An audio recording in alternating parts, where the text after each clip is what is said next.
తిరుపతిలో ఉద్రిక్తతలు కొనసాగుతున్నాయి. మరి కాసేపట్లో ఎన్టీఆర్ అసోసియేషన్ మీడియా సమావేశం ఉంది. ఈ నేపథ్యంలో ఓ స్టార్ హోటల్ యాజమాన్యం తమకు భద్రత కల్పించాలని తిరుపతి రూరల్ పోలీసులను ఆశ్రయించడం గమనార్హం. జూనియర్ ఎన్టీఆర్ ఫ్యాన్స్ కి రా ఎన్టీఆర్ ఫ్యాన్స్ కి మధ్య ఇప్పటికే మాటల యుద్ధం ముదిరింది. ఈ సందర్భంగా హోటల్ వద్ద అవాంఛనీయ సంఘటనలు జరగకుండా భద్రతా చర్యలు తీసుకున్నారు. దీనిపై మరింత సమాచారం తిరుపతి నుంచి మా ప్రతినిధి గోపినాథ్ అందిస్తారు. కార్యక్రమం పేరుతో రాష్ట్ర వ్యాప్తంగా అంటే సేవా కార్యక్రమాలు ఇట్లా రకరకాల కార్యక్రమాలు నిర్వహిస్తామంటూ కూడా ఇప్పటికే కూడా ప్రకటన చేసినటువంటి రా ఎన్టీఆర్కి సంబంధించి ప్రెసిడెంట్ సాయి రూప్ మరి కాసేపట్లోనే తిరుపతిలో ఒక స్టార్ హోటల్లో అంటే మీడియా సమావేశం నిర్వహించబోతున్నారు. 100 కోట్ల రూపాయలు దీనికి సంబంధించి బడ్జెట్ను కూడా మేము ఇప్పటికే కూడా సేకరించినట్లు కూడా దానికి సంబంధించి పూర్తి స్థాయిలో కూడా మీడియా ముఖంగా కూడా ఏ విధంగా ఎన్టీఆర్ సంబంధించిన అభిమానులుగా తాము ఏ విధంగా ఈ కార్యక్రమాలు నిర్వహిస్తామో వీటన్నిటిని కూడా మేము చెప్పే ప్రయత్నం చేస్తామంటున్నారు. ఇదే తిరుపతిలో ఉంటే స్టార్ హోటల్.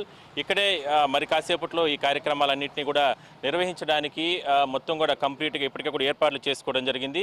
నిన్న తాజ్ హోటల్కి సంబంధించినటువంటి ఇక్కడ ప్రతినిధులు కూడా పోలీసులకి ఎందుకంటే అంటే కంప్లైంట్ ఇచ్చారు. ఎందుకంటే అంటే తాజ్ హోటల్లో ఇది స్టార్ హోటల్ కాబట్టి ఎంతోమంది విఐపీలు ఇక్కడికి వస్తూ ఉంటారు. ఎక్కడా కూడా ఇష్యూస్ లేకుండా ఎందుకంటే ఇప్పటికే జూనియర్ ఎన్టీఆర్ ఫ్యాన్స్కి సంబంధించి వాళ్ళు ఒక ప్రకటన విడుదల చేయడం జరిగింది, చెప్పడం జరిగింది. తిరుపతి పోలీసులకి కంప్లైంట్ ఇవ్వడం జరిగింది. రా ఎన్టీఆర్ పేరుతో కొంతమంది ఫ్యాన్స్ లేదంటే వాళ్ళ రా సాయి రూప్ ఎవరైతే ఉన్నారో ఇతను నానా హడావిడి సృష్టించి రకరకాలుగా అంటే ఎన్టీఆర్కి సంబంధం లేకపోయినా ఎన్టీఆర్ యూనియన్కి సంబంధాలు లేకపోయినా కూడా ఈ రకంగా నిర్వహిస్తున్నారంటూ కూడా వాళ్ళు కంప్లైంట్ ఇవ్వడం జరిగింది. రిటర్న్గా కంప్లైంట్ ఇచ్చారు, చర్యలు తీసుకోవాలంటూ కూడా చెప్పడం జరిగింది. సో తిరుపతిలో అంటే ఒకవైపు రా ఎన్టీఆర్కి సంబంధించినటువంటి మీడియా సమావేశం నిర్వహిస్తారని వాళ్ళు వస్తే వాళ్ళు అడ్డుకునే ప్రయత్నం చేయడానికి జూనియర్ ఎన్టీఆర్ ఫ్యాన్స్ సిద్ధమవుతుంటే ఎటువంటి అవాంఛనీయ ఘటనలు లేకుండా పోలీసులు కూడా చర్యలు తీసుకుంటున్నారు. ఇక్కడ స్టార్ హోటల్ వద్ద కూడా ఒకసారి చూడొచ్చు, సెక్యూరిటీని కూడా భద్రతను కట్టుదిట్టం చేయడం జరిగింది.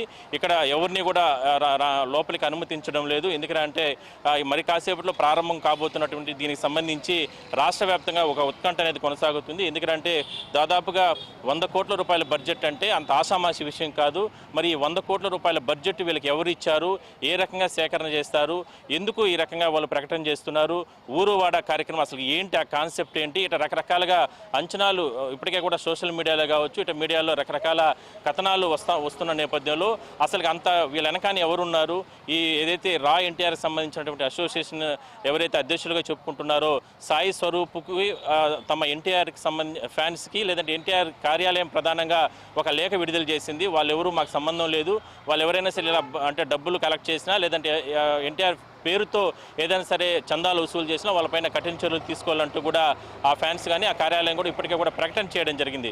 సో ఇదంతా కూడా జరుగుతున్న తరుణంలో చట్ట ప్రకారం కూడా ఏదైనా సరే వీళ్ళు అంటే ఏదైనా సరే యాక్టివిటీస్ కానీ చేస్తే కానీ ఖచ్చితంగా వాళ్ళపైన చర్యలు తీసుకునే విధంగా కూడా అంటే పోలీసులు కూడా సిద్ధమవుతున్నారు. ఇప్పటికే పోలీసులు కూడా కొన్ని రకాల చర్యలు తీసుకోవడం జరిగింది. సో మరి కాసేపట్లో ప్రారంభం కాబోతున్నటువంటి ఈ రా ఎన్టీఆర్ మీడియా సమావేశంలో సాయి స్వరూప్ ఏం మాట్లాడతారో, సాయి రూప్ ఏం మాట్లాడతారో అనేది ఉత్కంఠ మాత్రం కొనసాగుతుంది.